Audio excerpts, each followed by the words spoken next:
Eu trabalhei vários anos para uma companhia de vigias na cidade onde vivo. E durante aqueles anos, eu vi coisas estranhas e inexplicáveis que só de lembrar sinto calafrios.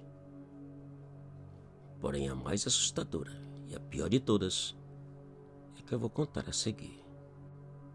O lugar era um edifício de escritórios de 4 andares com mais de 20 salas por piso. E que, apesar de ser um edifício novo, as histórias de assombrações e coisas estranhas que todos os vigias contavam eram de deixar qualquer um arrepiado. No mês de agosto de 2012, foi a minha vez de viver, de comprovar as histórias e ver o que jamais imaginei existir ou acontecer. Numa tarde de sexta-feira, foi comunicado que naquela noite eu iria trabalhar naquele edifício. Enquanto meus colegas davam risadas gozando da minha sorte, eu tentava disfarçar o meu medo. Às 8 da noite cheguei e por volta das 9, todos os escritórios foram fechados e todos saíram. Depois de trancar a porta principal, eu saí de andar por andar, checando porta por porta, para ver se tudo estava realmente trancado ou se algum funcionário havia ficado para trás. Talvez por ouvir as histórias daquele lugar, a sensação que sentia era que não estava sozinho, que alguém mais estava ali me olhando, me seguindo por aqueles corredores frios e vazios.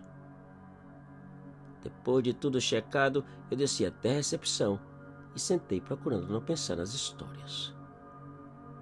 No entanto, cada barulho, cada estalo, cada som que eu ouvia, eu lembrava de uma das histórias dos meus colegas. E ali ficava um bom tempo pensando se eram verdadeiras, se realmente haviam acontecido, ou se eram apenas fruto da imaginação de vigias medrosos. As horas passaram e nada de assombração ou qualquer outra coisa assustadora. Nada de anormal. Apenas o silêncio de um prédio enorme e vazio. Porém, às 2 da manhã, meu coração quase saltou do meu peito ao ver que bem à minha frente, o elevador começou a mover e o número do andar acima da porta mudou de 4 para 3, para 2 e para o número 1. O andar onde eu estava. Ao ver que o elevador havia chegado, eu levantei da cadeira, saquei a pistola que nunca havia usado e nem sequer treinado a usá-la, e fiquei esperando a porta abrir. E o suspense começou. 1 minuto. 2. A porta não abria. Meu coração batia acelerado. Minhas mãos tremiam. De repente, a porta finalmente abriu. Não havia ninguém. Eu fiquei por 1 minuto ou 2 olhando para o elevador vazio, pensando quem o havia usado. E o mais importante, onde estava a pessoa. Depois do susto, eu resolvi checar cada um dos pisos. Coloquei uma cadeira na porta do elevador para que não fechasse. Fui até a escada e comecei a subir bem devagar e em silêncio. No primeiro piso, nada. No segundo e terceiro, também não. Tudo estava trancado e não havia ninguém. Ao chegar no 4º piso, a situação era outra completamente diferente. Todas as luzes do corredor, que horas antes estavam acesas, haviam sido apagadas. Agora eu tinha certeza absoluta que eu não estava sozinho. Quem era ou o que era, minha obrigação era descobrir onde estava. Eu acendi as luzes e saí checando todas as portas. Nada parecia fora do normal. Porém, ao passar frente ao elevador, ele ativou e os números começaram a subir. Quem havia retirado a cadeira que eu tinha deixado na porta e quem subia estava a ponto de chegar. Eu saquei a pistola uma vez mais, afastei alguns passos e fiquei esperando. Poucos segundos depois, o elevador chegou, todas as luzes do corredor apagaram e eu corri para a escada, onde fiquei observando e esperando para ver quem saía. O meu medo já era quase insuportável.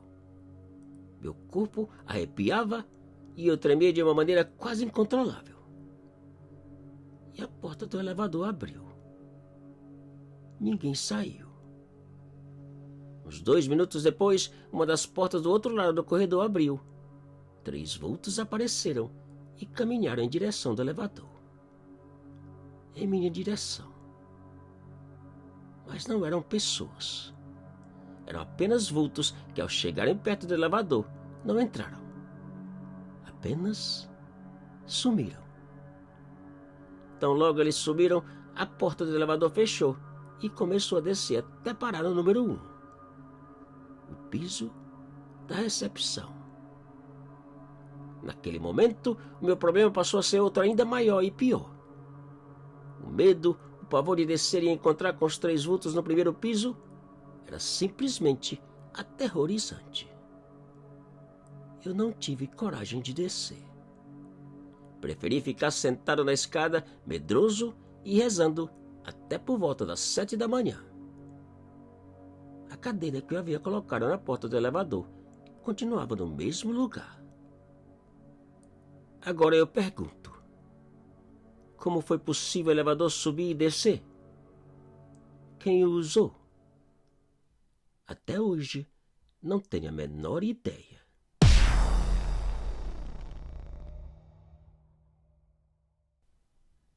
Te cuida e muito obrigado.